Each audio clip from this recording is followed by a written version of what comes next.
The Great Hall of the Galactic Senate was the largest structure ever built by living beings.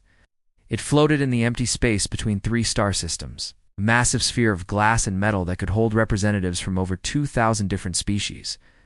Today, as on every meeting day for the past 3 years, one chair remained empty. High Chancellor Vexerum stood at the center of the chamber and looked around at the assembled delegates. His 4 eyes moved slowly across the rows of seats, each one filled with creatures that looked nothing like each other. There were beings made of crystal, beings made of gas contained in special suits, beings with tentacles and beings with wings.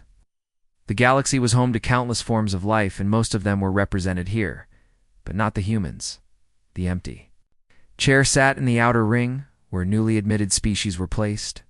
It was a simple seat, designed to accommodate the strange 2-legged creatures from the small blue planet called Earth. The humans had been granted provisional membership 3 years ago, after a Vorn trading vessel had accidentally discovered their world. They had seemed excited to join the galactic community. They had sent representatives to the first 2 meetings, and then they had stopped coming. Ambassador Kethra of the Vorn Collective raised one of her 6 arms. She was a tall creature covered in blue scales, and her voice was like water running over stones. High Chancellor, I must ask again about the humans. Why did they not attend? They seemed so eager when we first made contact. Vexerum made a gesture that meant nothing to most species in the room, but was deeply dismissive among his own people. The humans have sent messages saying they are busy. They send their apologies. Laughter rippled through the chamber. Sound came in many forms, from the clicking of mandibles, to the vibration of crystalline bodies, to the simple exhalation of air through breathing holes. But the meaning was the same. The humans were a joke. Commodore Yurth of the Hegemony leaned forward in his seat. He was a reptilian creature, tall and covered in green scales, with teeth that could bite through metal. His species had conquered dozens of worlds before joining the Senate, and they still considered themselves superior to most other beings. Perhaps the humans have finally destroyed themselves. Our scouts reported that they were always fighting among themselves, small wars over small pieces of land. It was only a matter of time. A reasonable assumption, agreed Prism of Morning, the Zith delegate. The Zith were beings of living crystal, and their voices came out as musical tones that the translation devices turned into words. Short-lived species rarely develop the wisdom needed for true civilization. Humans live only 80 or 90 of their years. What can they possibly learn in such a brief time? The chamber murmured in agreement. Oh, the humans had been a curiosity when first discovered, nothing more. A species that had developed basic space travel but had not yet left their own star system. A species that seemed to spend most of its energy fighting itself rather than exploring the universe. The Senate had granted them membership, mostly as a formality. A gesture of goodwill that cost nothing and meant little. No one expected the humans to amount to anything. Most delegates assumed they would either destroy themselves or remain forever trapped on their small planet. Too primitive to matter. On the observation deck above the main chamber, a young Althean named Cerise watched the proceedings with growing concern. She was barely an adult by her species standards, with smooth green skin and large dark eyes that missed very little. Her job was simple and considered unimportant. She was supposed to monitor human communications as part of her training to become a diplomat. It was the kind of assignment given to someone nobody expected to succeed. The humans were not important enough to warrant a senior officer's attention. So Cerise had been given the task. For 3 years, she had listened to every transmission that came from the blue planet called Earth. At first, the transmissions had been exactly what everyone expected. Confused messages asking for help. Panicked broadcasts about something that had happened, something terrible. The humans had begged the Senate for assistance, but their requests had been classified and filed away without response. Cerise had found that strange. She was too junior to question her superiors. As the months passed, however, the transmissions changed. The panic faded. The desperate pleas stopped. In their place came something that Cerise found deeply unsettling. Military channels that had once been filled with chaos became calm and organized. Scientific frequencies that had carried desperate questions now hummed with data so complex that Althean computers struggled to understand it. The humans were not falling apart. They were coming together, and they were building something. Cerise had tried to report her observations, but her superiors had dismissed her concerns. The humans were primitive, they said. Whatever they were doing could not possibly matter. She should focus on her studies and stop wasting time on a doomed species. But Cerise could not stop watching, could not stop listening. Something was happening on Earth, something the rest of the galaxy had failed to notice. Below her, the Senate continued its routine business. They discussed trade agreements and territorial disputes. They argued about resources and regulations. They made jokes about the absent humans and their empty chair. None of them knew what Cirrus knew. None of them had listened to the human transmissions from 6 months ago. When the panic had briefly returned, louder and more terrible than before, none of them had heard the human military commanders giving orders that should have been impossible. None of them had detected the energy signatures coming from Earth's moon. Signatures that matched no known technology in the galactic database. And none of them had intercepted the single transmission that still haunted Cerise's dreams. A transmission from a human admiral named Catherine Cole. Speaking to her officers before a battle that the galaxy did not know was being fought, "We stand alone," Cole had said, her voice steady despite the impossible odds she faced. "The galaxy has abandoned us. They believe we will die quietly like so many species before us. They are wrong. We will not go quietly. We will not go at all. When this is over, when we have one, we will make them understand exactly what humanity is capable of." The transmission had ended there. Cerise had waited for more, but nothing came. Just silence from the human military channels. Silence that lasted for 2 weeks before the normal transmissions resumed. Calmer and more organized than ever. Something had happened during those 2 weeks. Something that the humans had survived when they should not have. And Cerise was beginning to understand that the empty chair in the Senate chamber was not a sign of human weakness. It was a sign that humanity had more important things to do than attend meetings. She looked down at the delegates laughing and chatting, completely unaware of what was coming. She thought about trying again to warn someone, anyone, about what she had discovered, but she knew they would not listen. They never listened. So Cerise simply watched and waited, knowing that sooner or later, the humans would return. And when they did, the galaxy would finally learn why Earth had been absent. She only hoped that the lesson would not be too painful. 6 months before the Senate laughed about the empty human chair, a small Vorn trading vessel had discovered something that should have been impossible. Captain Mexler was an experienced trader who had traveled the galaxy for over 200 years. He knew every safe route, every dangerous zone, every place where a smart captain should never go. The most dangerous of all was the quarantine zone, a region of space that had been sealed for over 10,000 years. No one went near the quarantine zone. No one even talked about what was inside it. The Senate had classified all information about that region at the highest level. The few species old enough to remember what had happened there refused to discuss it. But on that particular day, Mexler's sensors detected something strange.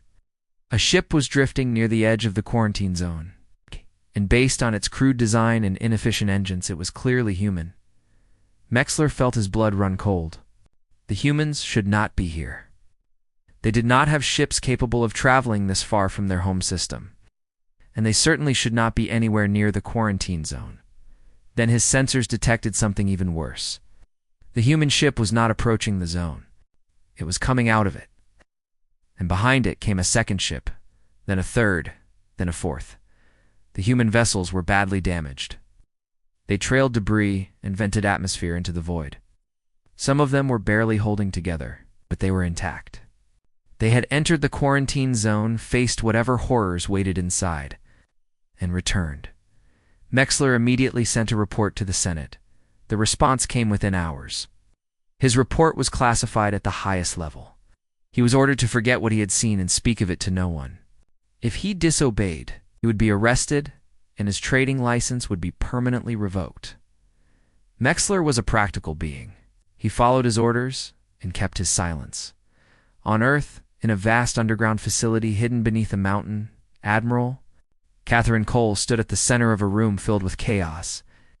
Hundreds of officers and technicians worked at glowing screens, coordinating the largest military operation in human history. The air was thick with tension and the smell of coffee that had been brewing too long. Cole was a tall woman in her late 50s, with short gray hair and a face that had forgotten how to smile. She had been a naval commander before the first contact with the Vorn, responsible for a small fleet of submarines. Now she commanded the defense of the entire planet. Commander Daniel Price approached her with a tablet in his hands. He was a younger man, dark-skinned and calm, in a way that Cole had learned to appreciate. Nothing seemed to shake him, not even the end of the world. "Status report, Admiral," he said. "All fleets are in position. The orbital defense grid is at 94% capacity. Ground forces are deployed across every continent." "And the weapon?" Cole asked. Price hesitated. "Dr. Michelle Warren says the prototype is ready, but we have never tested it at full power. If something goes wrong, the energy release could crack the planet's crust." Cole nodded slowly. She had known this already, but hearing it again helped her focus. "Then we make sure nothing goes wrong. What is the enemy's position?" Price pulled up a map on the main display. It showed the solar system, with Earth at the center. A red line approached from the outer edge, moving steadily inward. "The swarm will reach Earth in 72 hours. Based on our previous engagements, we estimate their numbers at approximately 3 million individual units." 3 million. Cole remembered when they had faced the first wave, just 50,000 strong. That battle had cost them the entire continent of Australia and half of Southeast Asia. 12 million. People dead in a single day. Now, they faced 60 times that number. 3 years ago, when the Vorn had made first contact, humanity had celebrated. They were not alone in the universe. There was a galactic community waiting to welcome them. A new era of peace and prosperity was about to begin. Then the Devourers had awakened. The Senate had known, of course. They had detected the disturbance when a routine survey vessel had accidentally triggered an ancient defense system. They had recognized the energy signature of the Devourers, the same creatures that had nearly destroyed the galaxy 10,000 years before. They had sealed off the quarantine zone and hoped the monsters would stay contained. But the Devourers had not stayed contained. They had detected the presence of new life in the galaxy, life that had not existed when they were first imprisoned. And they had begun to move. Earth was the first world in their path. The Senate could have warned humanity. They could have sent ships to help with the evacuation. They could have shared the ancient weapons that had been used to defeat the Devourers the first time. Instead, it had done nothing. They had classified the incident and gone back to their routine debates. Better to let the primitive humans die than to admit that the galaxy's greatest nightmare had returned. Cole had learned all of this from intercepted communications and captured data files. She had spent months screaming at the Senate, demanding help, begging for any assistance they could provide. Her messages had been ignored, so humanity had stopped asking for help. They had stopped attending Senate meetings. They had focused every resource, every mind, every ounce of determination on a single goal: survival. The first year had been the worst. The Devourers had arrived without warning, their swarms descending on cities and devouring everything in their path. Millions died before anyone understood what was happening.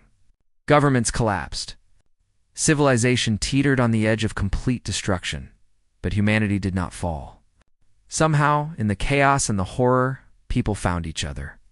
Old enemies became allies. Ancient grudges were forgotten. For the first time in its history, the human species united as one. They learned to fight the Devourers. They discovered weaknesses, developed new weapons, built defenses that should have been impossible. Every battle cost them dearly, but every battle taught them something new. Now, 3 years later, they stood on the edge of the final confrontation. 3 million Devourers approached Earth, the largest swarm ever recorded. If humanity won this battle, the threat would be ended forever. If they lost, nothing would remain but ash and silence. Cole looked at the people around her. They were exhausted, scared, pushed far beyond their limits, but they were still standing, still fighting. "Listen to me," she said, her voice carrying across the command center. 3 years ago, the galaxy decided we were not worth saving. They thought we would die quietly, like good little primitives. They were wrong. She pointed at the red line on the display. That swarm thinks we are food. They think we will break and run like every other species they have faced. They are wrong too. Cole straightened her shoulders. In 72 hours, we will show the universe what humanity is made of. We did not ask for this fight. We did not want this war. But we will end it. And when we are done, the galaxy will never underestimate us again. The command center erupted in cheers. It was a desperate sound. The sound of people clinging to hope in the face of impossible odds. But it was also the sound of defiance. The sound of a species that refused to die. Cole allowed herself a small smile. It felt strange on her face after so many years of grief. Now get back to work, she ordered. And someone bring me fresh coffee. This is going to be a long 3 days. The Galactic Senate was in the middle of a very boring discussion about farming regulations when the alarms began to sound. Hi, Chancellor. Vexarum looked up from his notes in confusion. Red lights were flashing throughout the massive chamber, and a loud warning tone echoed off the walls. In the 10,000 years since the Senate had been established on this station, those alarms had never sounded. Most species present had no idea what they meant. What is happening? Demanded Commodore Yurth, his hand reaching for the ceremonial blade at his hip. The weapon was supposed to be symbolic, but everyone knew the hegemony representative kept his blade sharp. An aide rushed to the High Chancellor's side. She was shaking so badly that she could barely hold her data tablet. High Chancellor, our long-range sensors have detected a massive disturbance. Thousands of ships are approaching the station. The chamber erupted in panic. Delegates began shouting in a dozen different languages, their translation devices struggling to keep up. Some species began moving toward the exits. Others called for their personal guards. Vexarum struck his ceremonial staff against the floor, a sharp crack cutting through the noise. Silence. All of you, be silent. He turned to the aide. Identify the approaching vessels. What species do they belong to? The aide's voice trembled as she answered. They are human, High Chancellor. The ships are human. For a moment, no one spoke. No one moved. The idea was too absurd to process the humans. The same humans who had been dismissed as primitives. The same humans who had been absent from Senate meetings for 3 years. The same humans who, according to all logic and expectation, should have been dead by now. Prism, Morning's crystalline body flickered with confusion. That is impossible. Human vessels would require months to travel from their system to this station. They do not possess faster-than-light technology. They do now, said a voice. The main display screen at the center of the chamber activated without authorization. The face that appeared was human, a woman with short gray hair and eyes that seemed to look through everyone in the room. Her uniform was crisp and dark, decorated with symbols that no one in the Senate recognized. This is Admiral Catherine Cole of the United Earth Defense Force, she said. Her voice was calm and steady, like someone who had already made peace with whatever was about to happen. I apologize for the dramatic entrance, but we have urgent matters to discuss. Vexarum found his voice, though it came out weaker than he intended. Admiral Cole, this is highly irregular. Protocol requires that any visiting fleet submit to inspection before approaching the station. You cannot simply arrive with thousands of warships without permission. With respect. High Chancellor, your protocols also require that when a member species faces extinction, the Senate is obligated to provide assistance. Cole's expression did not change, but something cold flickered in her eyes. 3 years ago, a Vorn survey vessel awakened the Devourers. The Senate knew this. You knew what was coming for Earth, and you chose to do nothing. The silence that followed was absolute. Even the background hum of the station's life support systems seemed to fade. You classified the reports, Cole continued. You sealed the quarantine zone and hoped we would simply die. 2 billion human beings have perished in the past 3 years, fighting a war that you caused and then ignored. Kethra of the Vorn Collective made a sound of distress. Her species had been responsible for the initial contact with humans, and by extension, for the disaster that followed. Admiral, we did not know. The information was restricted to the highest levels of government. Most of us had no idea. I believe you, Cole said. I believe that most of the beings in this chamber had no knowledge of what was done in their names. That is why I am here to explain, rather than simply destroying this station." Several delegates physically recoiled at those words. Commodore Yurth's hand tightened on his blade, but he made no move to draw it. Something in the Admiral's eyes told him that it would be a very bad idea. Cole nodded to someone off-screen, and the display changed to show a series of images. The first images showed Earth as it had been before the war. Blue oceans, green continents, cities glittering with lights. Beautiful and peaceful. The next images showed the Devourers, massive creatures that seemed to exist somewhere between machine and living thing, with bodies covered in armor plates and mouths that could swallow buildings whole. The delegates who were old enough to remember the first Devourer War made sounds of horror and recognition. Then came images of the war itself. Cities in flames. Millions of people fleeing in terror. Human soldiers fighting and dying against an enemy that seemed unstoppable. A map of Earth with red zones spreading across continents like a disease. And finally, images of the final battle. Thousands of human ships surrounding Earth in a defensive sphere. Weapons firing that lit up the darkness of space. And then a single flash of light so bright that cameras could not capture it properly. Followed by ... nothing. The Devourer swarm was gone. 3 million of them destroyed in an instant. 48 hours ago, Cole said as the images faded, we activated a weapon that should not exist. It was built using principles of physics that your scientists declared impossible. Powered by energy that your engineers said could not be harnessed.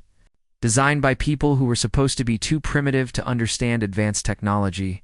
She paused to let her words sink in. The Devourers are dead. All of them. Earth is safe.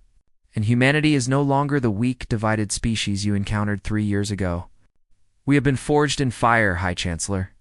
We have bled and suffered and lost more than any species should have to lose. But we survived. And now, we are here. Vexarem's voice was barely a whisper. What do you want? Cole smiled, and there was no warmth in it whatsoever. First, we want our seat in this Senate. Not in the outer ring where you put new members, but in the inner circle where the founding species sit. We have earned it. No one objected. No one dared.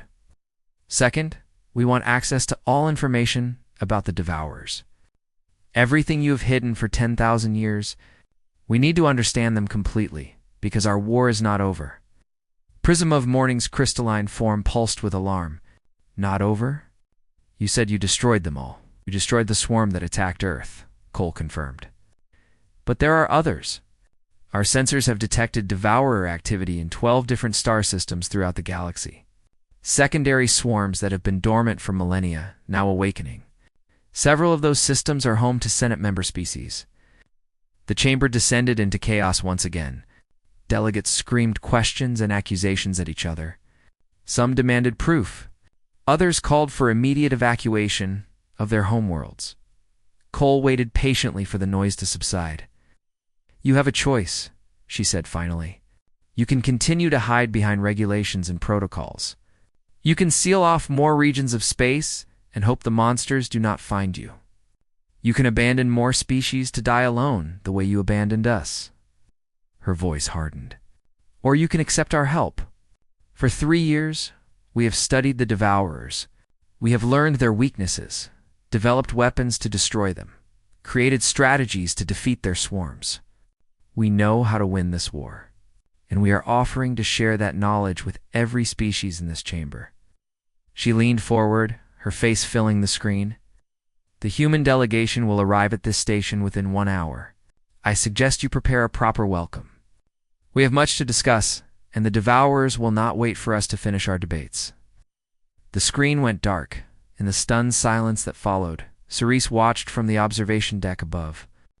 The empty chair in the outer ring suddenly seemed very small and very far away. She suspected that humans would be, requesting different accommodations. Human shuttle that docked with Senate Station was unlike anything the galaxy had seen before.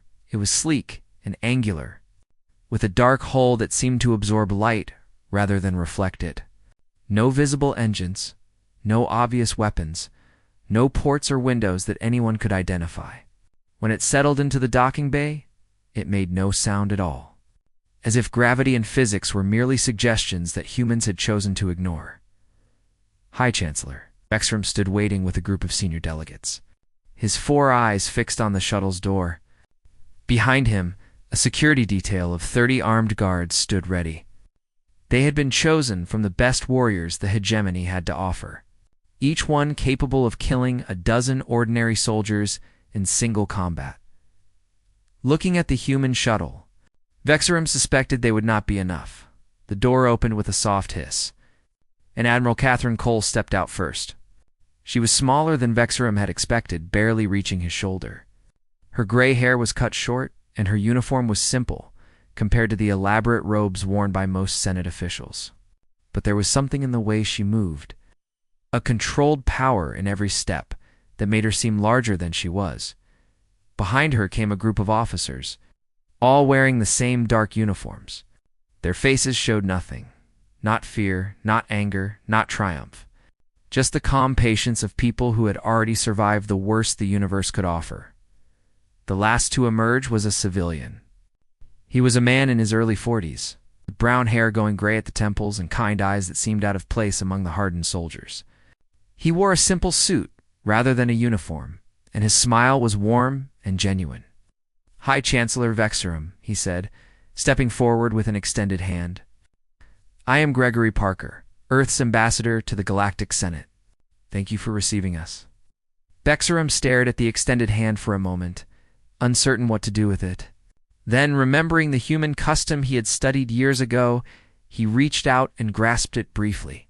"Ambassador Parker, welcome to Senate Station. Thank you." Parker's smile did not waver. "I only wish we were meeting under happier circumstances. There is much to discuss." Commodore Yurth pushed forward, his scales bristling. "There is indeed. Your admiral has made serious accusations against the Senate. She has claimed that we deliberately allowed your species to face extinction. I demand proof of these claims." Admiral Cole stepped beside Parker, her expression unchanged. "Proof is easily provided, Commodore." Lieutenant Mitchell, a young woman with red hair, stepped forward, carrying a portable display unit. With a few quick gestures, she activated a holographic projection that filled the air above her head. The projection showed documents, thousands of them, each one marked with Senate classification symbols at the highest level. Reports from Vorn survey vessels describing the awakening of the Devourers. Analysis from Althean scientists confirming that the creatures were moving toward inhabited space. Memoranda from the High Chancellor's office ordering that all information be suppressed. And messages. Hundreds of messages from Earth begging for help, for information, for any assistance at all. Each one stamped with a single word in the language of the Altheans. Denied, the chamber fell silent as delegates read the documents floating before them. Some turned their eyes away in shame. Others stared in disbelief at revelations they had never suspected. Kethra, of the Vorn, made a sound like waves crashing on rocks. "We did not know." The common people, the ordinary delegates, we had no idea this was happening. "You must believe us."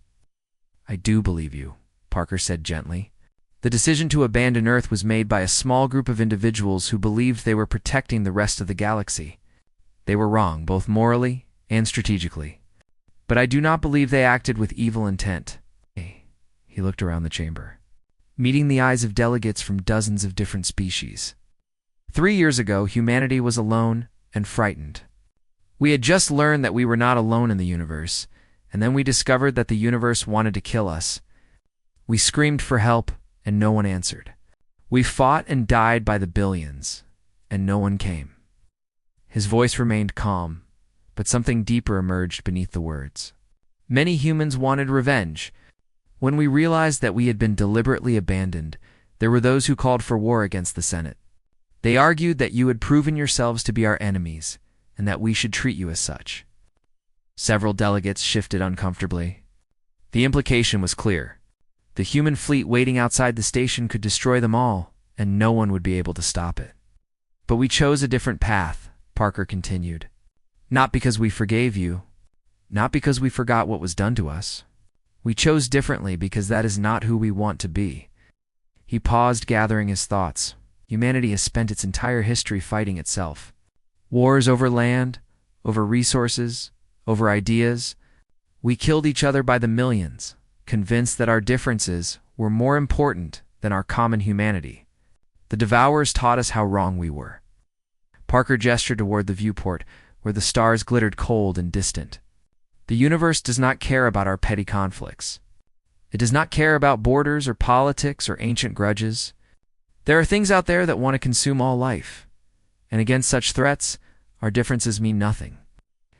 Admiral Cole spoke up, her voice hard where Parker's had been gentle. 2 billion humans died in the past 3 years. We lost entire cities, entire nations. Families were torn apart. Children watched their parents be devoured. We earned every ounce of anger and hatred we might choose to feel. She looked directly at Vexerum.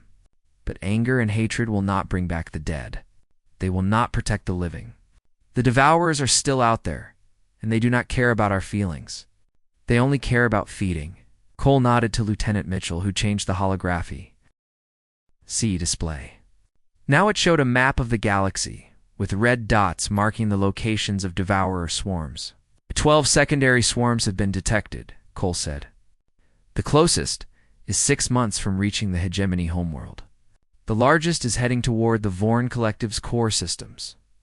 If these swarms are not stopped, billions more will die. Commodore Yurth stepped forward, his earlier hostility replaced by something that might have been respect. What do you propose? An alliance, Parker said simply. Humanity has spent 3 years learning how to fight the Devourers. We have developed weapons, strategies, and technologies that can destroy them. We are offering to share everything we have learned with any species willing to stand with us. Prism of Morning's crystalline form flickered with uncertainty. Why would you help us? After everything we did, everything we failed to do, why would you offer us salvation? Parker's smile was sad, but genuine. Because it is the right thing to do. Because we know what it feels like to face extinction alone, and we would not wish that fate on anyone. Because in the end, we are all living beings in a universe that is often cruel and always indifferent, and we have more in common with you than we have differences. He spread his hands in a gesture of openness. We are not asking you to forgive yourselves for what happened. We are not asking you to pretend that the past did not occur. We are asking you to move forward with us, to build something better than what came before. The chamber was quiet for a long moment. Then Commodore Yurth did something that no one expected. He drew his ceremonial blade, the weapon that symbolized his people's history of conquest and war, and laid it on the ground at Parker's feet. The hegemony has fought alone for thousands of years, Yurth said, his voice rough with emotion. We conquered because we believed that was the only way to survive. We looked down on other species because admitting their worth would mean admitting our own failures. He looked up at the human ambassador with eyes that glistened. I have served in 17 wars. I have killed more beings than I can count. But I have never seen courage like what you have shown today. Not in battle, but in mercy. Yurth straightened to his full height. The hegemony stands with humanity. Tell us how to fight these creatures, and our fleets will follow your lead. One by one, other delegates stepped forward. The Vorn, the Altheans. The Zith, species that had ignored humanity's pleas. Species that had voted to classify the reports. Species that had convinced themselves that letting one primitive world die was acceptable if it preserved the peace. They all pledged their support. They all asked to join the alliance. And Gregory Parker, the former high school teacher who had become humanity's voice to the galaxy, accepted each one with the same warm smile and gentle words. From the observation deck above, Cerise watched it all unfold. She had been right about humanity. They were not primitives. They were not doomed. They were something far more remarkable.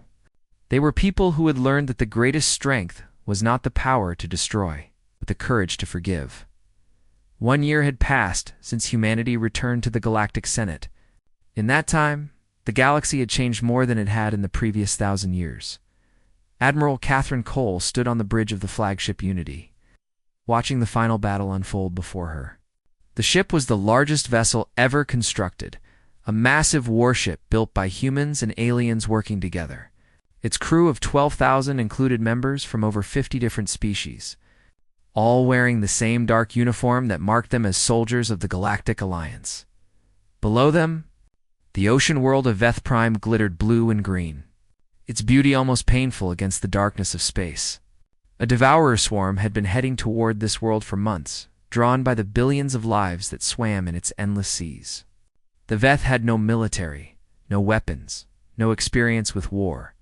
Without the Alliance, they would have been helpless. "All wings report ready," said Lieutenant Mitchell, her fingers flying across her console. "Enemy swarm is entering kill zone." Cole nodded. "Begin attack." What followed was nothing like the desperate battles humanity had fought alone. The Alliance fleet moved with perfect coordination, human ships working alongside hegemony cruisers and Vorn destroyers. Weapons fired in precisely timed sequences, each shot calculated to maximize damage and minimize waste. Devourer creatures fell by the thousands, unable to counter tactics that had been refined through years of desperate combat. In less than 3 hours, it was over. The final devourer in the swarm was torn apart by concentrated fire from a dozen different ships, its remains scattering into the void. Commander Daniel Price appeared at Cole's side. He looked older than he had a year ago, with gray creeping into his dark hair and new lines around his eyes. But there was something in his expression that had not been there before. Peace. "That was the last one," he said quietly. "All 12 secondary swarms have been destroyed. The devourers are gone." Cole let out a breath she felt like she had been holding for 4 years. "Confirm with all fleet commanders." "I want to be absolutely certain." "Already done, Admiral." "The galaxy is clean." For a long moment, Cole did not speak. She simply stared out at the stars, at the beautiful planet they had saved, at the fleet of ships from dozens of species that had fought together as one. "Send a message to Earth," she finally said. "Tell them it is finished." On Senate Station, Ambassador Gregory Parker received the news while sitting in his office. The room was simple compared to the elaborate chambers occupied by most senior diplomats. With plain furniture and walls decorated with photographs from Earth, pictures of mountains and oceans, of cities and forests, of all the beauty that humanity had nearly lost, he read the message twice to make sure he understood it correctly. Then he leaned back in his chair and closed his eyes. It was over. The nightmare that had begun 4 years ago, the war that had killed billions and transformed humanity forever, had finally ended. The devourers were extinct. The galaxy was safe, and humanity had made it happen. A knock at his door interrupted his thoughts. He opened his eyes to find Cerise standing in the doorway. The young Althean aide, who had been one of the first to recognize humanity's potential. She had become his assistant over the past year, and he had come to rely on her insight and dedication. "Ambassador, the Senate is convening an emergency session. They wish to discuss the future of the Alliance." Parker smiled and rose from his chair. "The future. A year ago, we were fighting for survival. Now they want a plan for the future." Cerise tilted her head, a gesture of curiosity in her species. "Is that not a good thing?" "It is a wonderful thing," Parker said, walking toward the door. "It means they have finally started to hope again." The Senate chamber was fuller than Parker had ever seen it. Every seat was occupied, and additional delegates had been granted special permission to attend. The air buzzed with excitement and anticipation. The sounds of dozens of languages mixing together into a symphony of alien voices. When Parker entered, the chamber fell silent. Every eye, every sensor, every organ of perception turned toward the human ambassador as he walked to the central podium. "Distinguished delegates," he began, his voice calm and warm. "Today we received word from Admiral Cole. The final devourer swarm has been destroyed. The threat that haunted this galaxy for 10,000 years is finally over." The chamber erupted in celebration. Beings cheered and clicked and hummed their joy, the sound echoing off the walls like thunder. Parker waited patiently for the noise to subside before continuing. 4 years ago, humanity stood alone against an enemy that should have destroyed us. We were primitive, divided, and completely unprepared for the horror that was coming. The rest of the galaxy expected us to die, and in truth, we expected the same. He paused, looking around at the faces before him.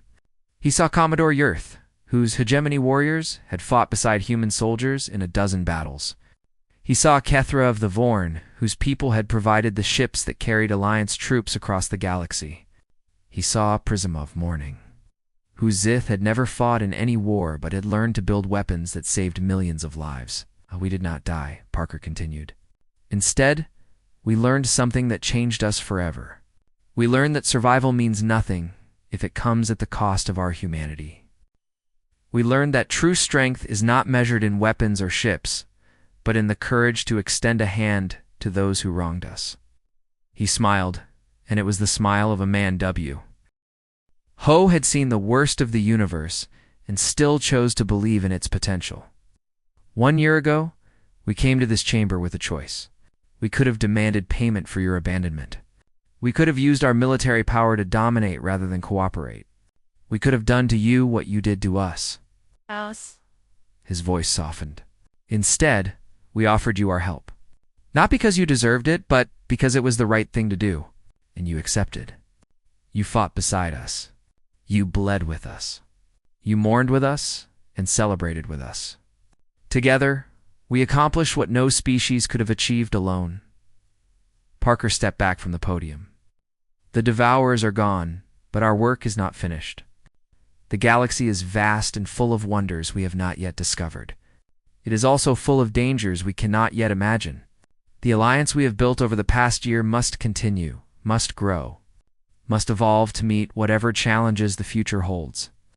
He looked at High Chancellor Vexerum, who had been humbled by the revelations of the past year but had chosen to remain in his position and work toward redemption. Humanity was absent from this chamber for 3 years because we were learning the hardest lessons any species can learn. We learned that survival requires sacrifice. We learned that strength comes from unity. And we learned that the true measure of a civilization is not how it treats its friends, but how it responds to those who have wronged it. Parker straightened his shoulders. Standing tall before the assembled delegates, we chose forgiveness. We chose cooperation. We chose to believe that this galaxy could be better than the sum of its fears and prejudices. That is what humanity offers. That is who we have become. The silence that followed was deep and meaningful. Then, slowly, the delegates began to respond.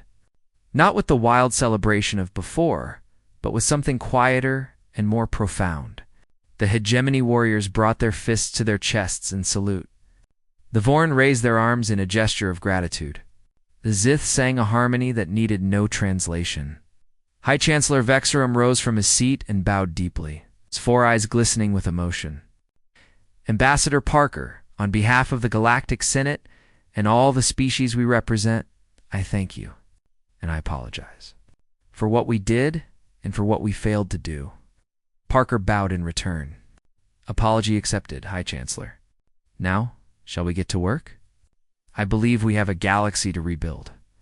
From her position in the observation deck above, Cerise watched as the chamber began to organize itself for the work ahead. Delegates who had never spoken to each other were now collaborating on plans for defense and development.